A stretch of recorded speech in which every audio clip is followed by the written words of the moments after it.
আপনাদেরকে রাসূল বলছেন, আমাদেরকে রাসূল বলছেন, আপনাদের নবী, আমাদের নবী, আপনার নবী, আমার নবী, সকলের নবী বলছেন, ইয়াকুলু ইবনু আদম মালি মালি, মানুষ বলে আমার মাল, আমার মাল, আমার মাল। আল্লাহ রাসূল বলেন তোমার মাল বলতে কোনটা? আল্লাহ রাসূল বলেন ওয়াহাল্লাকা মিন মালিকা। ও জয়পাশের মানুষ, আশপাশের কোলাওয়াড়ার আমার প্রিয় মানুষগুলো, আমার বাবারা, আমার মুরব্বীরা, আমার ভাইয়েরা শোনেন, খুব গভীর কথাটা রাসূল বলছেন। আল্লাহ রাসূল বলেন মানুষ যে বলে আমার মাল, আমার মাল, তোমার মাল কোনটা? ওয়াহাল্লাকা মিন মালিকা ইল্লা মা আকালতা ফাফনাইত। আল্লাহ রাসূল বলেন তোমার মাল বলতে কোনটা? যা তুমি খাইলা এটাই তোমার, যা তুমি খাইলে এটাই তোমার। ওয়ামা লাবিস্তা ফাআবলাইত, যা তুমি পরিধান করেছো তা তোমার। ওয়ামা তাসাদ্দাকতা ফাআমদাইত, আর যা তুমি সদকা করেছো আর আখিরাতের জন্য সঞ্চয় করেছো ওইটা হইল তোমার। তুমি যদি সম্পদ খাও না, টাকা পয়সা তোমার খাওয়ার জন্য ব্যয় করো না, ওটা তো তোমার না, তুমি জানো না ওইটা কার? জোরে বলেন ঠিক কিনা? তুমি যদি তোমার জমানো টাকা দিয়ে, পয়সা দিয়ে পোশাক পরিধান করো না, তুমি যদি পোশাক কেনো না, পরিধান করো না, তবে ওই টাকাটা কার? তোমার না কার তুমি তাও জানো না। ওইটা তোমার খুবই, তুমি তো বলতে পারো না। কেন? ওইটার দ্বারা তুমি উপকৃত নাও হতে পারো, হারিয়েও তো যেতে পারে, গুমত হয়ে যেতে পারে, অন্য কোনো মানুষ চুরিও তো করে নিয়ে যেতে পারে। তোমার সন্তানকে তো তুমি দিয়ে দিতে পারো, তোমার সন্তানের জন্য তুমি ব্যয় করতে পারো, ওইটা তো তোমার হইল না। নবী বলছেন তোমার সম্পদ বলতে কোন সম্পদ? তোমার সম্পদ ইল্লা মা আকালতা ফাফনাইত, যা তুমি খাবে তাই তোমার। ওয়ামা লাবিস্তা ফাবলাই, যা তুমি পরিধান করবে তা তোমার। ওয়ামা তাসাদ্দাকতা ফাআমদাইত, যা তুমি সদকা করবে তাই হবে তোমার। কিয়ামতের কঠিন ময়দানে তোমার সদকাগুলো আল্লাহ তোমার সামনে পেশ করে দেখাবেন। সুবহানাল্লাহ, ওইটাই তোমার, এছাড়া আর কোনো কিছু তোমার নয়। কিন্তু যেটা তোমার নয় ওইটার উপার্জন তোমাকে গাফিল করে রেখেছে। কোথা থেকে? আখিরাত থেকে। আরেক হাদিস শরীফের মধ্যে রাসূলুল্লাহ সাল্লাল্লাহু আলাইহি ওয়াসাল্লাম বলেন মান ঘুমানি লা ইয়াশবাআন। নবীজি সাল্লাল্লাহু আলাইহি ওয়াসাল্লাম বলেন দুই ধরনের লোভী মানুষ এমন আছে, দুই ধরনের মানুষ এমন লোভী, এমন লোভী, এমন লোভী, লা ইয়াশবান, কখনো পরিতৃপ্ত হতে পারে না। এক ধরনের লোভী হলো মানঘুমুল ফিদ দুনিয়া, দুনিয়া লোভী, লা ইয়াশবাউ মিনহা, দুনিয়া লোভী যারা হয়, দুনিয়া যত উপার্জন করে, যত অর্জন করে, আরো অর্জন করবার মনে চায়।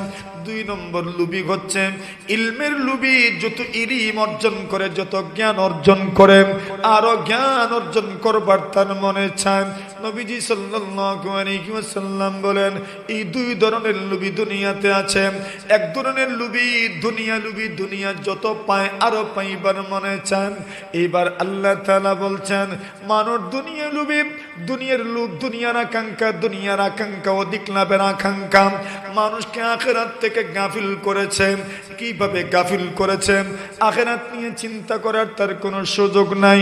আল্লাহ রাসূল সাল্লাল্লাহু আলাইহি ওয়াসাল্লাম বলেন এর উম্মত শুনো, কোন মানুষ যখন মারা যায়, কোন মানুষ যখন মারা যায়, ইয়াত্তাবিউল মাইয়িতা সালাসাতুন, কোন মানুষ যখন মারা যাবে, আপনিও মারা যাবেন, আমিও মারা যাব, কোনো কিছুই নিয়ে আপনি পরকালে যাবেন না। নবীজি সাল্লাল্লাহু আলাইহি ওয়াসাল্লাম বলেন একজন মানুষ যখন মারা যায় তখন তিন জিনিস তার পিছনে পিছনে যান। আল্লাহ রাসূল সাল্লাল্লাহু আলাইহি ওয়াসাল্লাম বলেন ওই তিনটা জিনিস থেকে দুইটা জিনিস ফিরে আসে, আর একটা জিনিস মৃত ব্যক্তির সঙ্গে থাকে, দুইটা ফিরে আসে। নবীজি সাল্লাল্লাহু আলাইহি ওয়াসাল্লাম বলেন যেই তিনটা জিনিস মানুষের পিছনে পিছনে যায়, একটা জিনিস হলো তার মাল, আরেকটা হলো তার পরিবার পরিজন, আরেক সন্তানাদি, আরেকটা হলো তার আমল। নবীজি সাল্লাল্লাহু আলাইহি ওয়াসাল্লাম বলেন, একজন মানুষ যদি মারা যায়, ওই মাইয়িত ব্যক্তিকে যখন সাথে করে নিয়ে যাওয়া হয়, তার সম্পদ আর সামনে যায় না, পিছনে রয়ে যায়। সন্তানগুলো ফিরে আসে, কবরে তার সাথে যায় না, শুধু কবরে যায় একমাত্র তার আমল। সুবহানাল্লাহ। রাসূল বলছেন, মানুষ যখন মারা যায়, তিন জিনিস তার পিছনে পিছনে যায়। একটা হইল তার সম্পদ, আরেকটা হইল তার পরিবার পরিজন, আর আরেকটা হইল তার আমল। রাসূল সাল্লাল্লাহু আলাইহি ওয়াসাল্লাম বলেন, ফায়ারজিউ ইসনান, দুইটা ফিরে আসে, আর ওয়ায়াবকা মাআহু ওয়াহিদ, আর একটা তার সাথে থাকে। আল্লাহ রাসূল বলছেন, যেই দুইটা ফিরে আসে, ওই দুইটার একটা হলো পরিবার পরিজন, আরেকটা হলো সম্পদ। ঠিক না বেটি? মানুষ যখন মারা যায় তখন দুই ধরনের স্লোগান হয়। কয় ধরনের স্লোগান বুঝেন তো? স্লোগান স্লোগান স্লোগান দেননি মাঝে মাঝে, কত স্লোগান জীবনে দিলেন। তো মানুষ যখন মারা যায় তখন স্লোগান কয়টা? দুইটা। এক স্লোগান দে দুনিয়ার মানুষ, আর আরেক স্লোগান দে আসমানের ফেরেশতারা। সুবহানাল্লাহ। স্লোগান কয়টা? দুইটা। এক স্লোগান দাতা মানুষ, আর আরেক স্লোগান দাতা ফেরেশতা। কি স্লোগান দেওয়া হয়? হাদিস শরীফের মধ্যে আসে, রাসূলুল্লাহ সাল্লাল্লাহু আলাইহি ওয়াসাল্লাম বলেন, একজন মানুষ যখন মারা যায় তখন তার পরিবার পরিজন, তার ওলি ওয়ারিস যারা, তার সন্তান সন্ততি যারা, তার মা বাবা অথবা যে কেউ তার সন্তান সন্ততি, তার ওয়ারিস হবে, ফরজদার হবে, এরা তখন আলোচনা করে, মা আখারা ফুলান, মা আখারা ফুলান, অমুক মানুষ যে মারা গেল, কি রেখে গেল, কি রেখে গেল, কি রেখে গেল, কি রেখে গেল। কথা কোন ঠিক না বে ঠিক? আর ফেরেশতারা কি স্লোগান দেন? মা কাদ্দামা ফুলান, মা কাদ্দামা ফুলান, অমুক মানুষ যে মারা গেল, কি পাঠাইলো আখিরাতের জন্য, কি পাঠাইলো, কি পাঠাইলো। এই স্লোগান ফেরেশতারা দেন। অমুক যে মারা গেল, আখিরাতের জন্য কি পাঠাইলো। আর দুনিয়ার ওয়ালি ওয়ারিস যারা, যেই সন্তানের জন্য জীবন যৌবন আপনি শেষ করলেন, বিসর্জন দিলেন, ওই সন্তান সে স্লোগান দে, কি রেখে গেল, কি রেখে গেল, কি রেখে গেল। এই দুনিয়াতে এমন ঘটনা কি শুনেন নাই? ছেলে আর মেয়ে মা বাবার সম্পত্তি কে নিবে, ওইটা বাবার লাশটাকে পর্যন্ত দাফন করে দেয় নাই বাবার সম্পদ নেওয়ার জন্য। এমন ঘটনা দেখেন নাই, মনে শোনেন না? এমন কত শত ঘটনা এই দুনিয়ার মানুষ শুনে। মেরা মুহতারাম হাজিরিনে কেরাম, তো আল্লাহ বলছেন, ওই দুনিয়ার প্রাচুর্য তোমাদেরকে আখিরাত ভুলিয়ে রাখে। আল্লাহকুমুত তাকাসুর, সন্তান সন্ততির প্রাচুর্য, এদের অধিক লাভের আশা তোমাদেরকে আখিরাতকে ভুলিয়ে রাখে। আল্লাহ বলছেন, এই প্রতিযোগিতায় তোমরা মত্ত থাকো, হাত্তা যুরতুমুল মাকাবির, এমনকি তোমরা কবরে পৌঁছে যাও। কোথায় পৌঁছে যাও? কবরে পৌঁছে যাও। আর আখিরাতকে স্মরণ করার ফুরসত তোমাদের হয়ে ওঠে না, আখিরাতকে স্মরণ করার সময় সুযোগ তোমাদের হয়ে ওঠে না। দুনিয়ার লোভ, দুনিয়ার লালসা, অধিক লাভের আশা তোমাদেরকে এমনভাবে বিভোর করে যে তোমরা আর আখিরাতকে ভুলে যাও, এমনকি তোমরা কবরে পৌঁছে যাও, তোমাদের মৃত্যুর সময় চলে আসে, আর তোমরা মৃত্যুবরণ করে ফেলো, কিন্তু আখিরাতের জন্য কোনো সামান জোগাড় করার সুযোগ হয়ে ওঠে না। কথাটা বাস্তব না অবাস্তব? হ্যাঁ, দুনিয়ার লোভ লালসা, দুনিয়ার সম্পদের আধিক্য, প্রাচুর্যের চাওয়া পাওয়া আমাদেরকে এমনভাবে বিভোর করে মানুষ আগামীকাল ইবাদত করবে করবে করবে বলতে বলতে বলতে বলতে বলতে মউত তার সামনে এসে হাজির হয়ে যায়, আর তো আখিরাতের কোনো সামান জোগাড়ই করতে পারে না। ঠিক না বেঠিক? এমন কিছু মানুষ কি আমাদের সমাজে নাই? মুফাসসিরিনে কেরাম এর ব্যাখ্যায় লিখেন, হাত্তা ইয়াতিয়াকুমুল মাউত হাত্তা যুরতুমুল মাকাবির, তোমরা কবরে চলে যাও, কবরে পৌঁছে যাও, কবরের সাথে তোমাদের সাক্ষাৎ হয়ে যায়, মানে তোমাদের মৃত্যু চলে আসে। সম্পদের প্রাচুর্য, সম্পদের আধিক্যের আকাঙ্ক্ষা এমনভাবে আমাদেরকে আখিরাত থেকে বিমুখ করে রাখে, শেষ পর্যন্ত মৃত্যুই চলে আসে এই অবস্থায়। ঠিক না? আল্লাহ বলছেন হাত্তা যুরতুমুল মাকাবির। এখানে আল্লাহ বলছেন হাত্তা যুরতুমুল মাকাবির। মাকাবির মাকবারাতুনের বহুবচন। মাকবারা মানে তো আমরা চিনি, কবরস্থানকে কি বলে? মাকবারা বলে। মাকবারা মানে একটা কবর, আর মাকাবির মানে অনেকগুলো কবর। হাত্তা যুরতুমুল মাকাবির, তোমরা যখন কবরে পৌঁছে যাবে, তোমরা যখন কবরে পৌঁছে যাবে, এই পর্যন্ত তোমাদের দুনিয়ার লালসা, অধিক সম্পদ লাভের আশা তোমাদের দিলে লেগেই থাকে। কবর, মাকবারা, মাকবারা আর কবর, আল্লাহ তাআলা দুনিয়ার মুমিন মুসলমানদের জন্য কবরের ব্যবস্থা রেখেছেন, মাটিতে পুঁতে রাখার ব্যবস্থা রেখেছেন। এই কবর আল্লাহ তাআলা রাসূল করিম সাল্লাল্লাহু আলাইহি ওয়াসাল্লামকে জানায়া দিয়েছেন। দুনিয়ার মানুষের কয়েকটা জগৎ আছে। একটা জগৎ হলো মানুষের দুনিয়ার জগতের আগে আরেকটা জগৎ, যেই জগতের নাম হচ্ছে মায়ের গর্ভের জগৎ। যেই জগতে মানুষ থাকে 9 মাস 6 মাস থেকে শুরু করে 10 মাস 10 দিন, 9 মাস 8 মাস 8.5 মাস একটা সময় মায়ের গর্ভে মানুষ থাকে। মানুষের জীবনের একটা সফর সূচি আছে। প্রথম সফর সূচি, আল্লাহর হুকুমে মানুষ আসে মাতৃগর্ভে। এখানে কিছুকাল অবস্থান করার পরে মানুষ দুনিয়াতে জন্ম লাভ করে। এটা দারুদ দুনিয়া, দারুদ দুনিয়া। এই দুনিয়ার জীবনটা আবার 4 স্তরে বিভক্ত। কয় স্তর? কয় স্তর? 1 থেকে 16। 1 থেকে 16 মানুষের শৈশবকাল, দুর্বলতার সময়। শারীরিক দুর্বলতা শুরু হয় শৈশব থেকে। 16 বছর পর্যন্ত মোটামুটি শারীরিক দুর্বলতা, এর সাথে সাথে মানসিক দুর্বলতা, জ্ঞানের দুর্বলতা, আকল বুদ্ধি বিবেকের দুর্বলতা। 16 থেকে মাশাআল্লাহ আস্তে আস্তে 40 পর্যন্ত যৌবনের পূর্ণতা, সব কিছুর পূর্ণতা। দ্বিতীয় স্তর, তৃতীয় স্তর হলো 40 থেকে 60 পর্যন্ত আপনার প্রৌঢ়ত্বের সূচনা, মানে যৌবনকাল শেষ, বার্ধক্যের শুরু।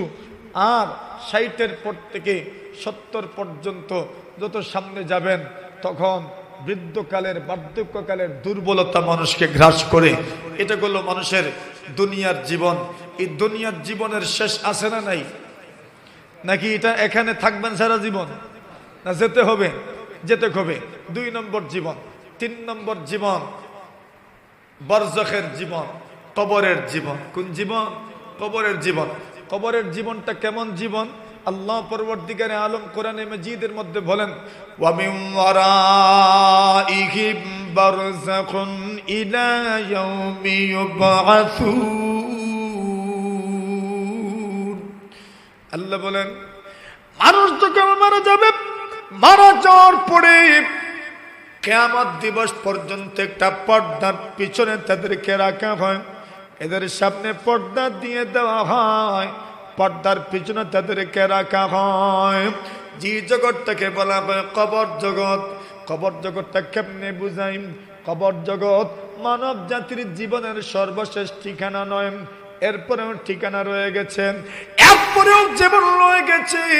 এই জন্য আল্লাহ পরবর্তীকারে আনন্দ বলছেন, হাত্তা যুরতুমুল মাকাবির, কবর তোমরা জিয়ারত করবেন। কোন মানুষ যখন কোথাও যায় জিয়ারতের জন্য, এখানে সারা জীবন থাকে না, জিয়ারত করার পরে চলে আসেন, তার মূল ঠিকানায় চলে যান।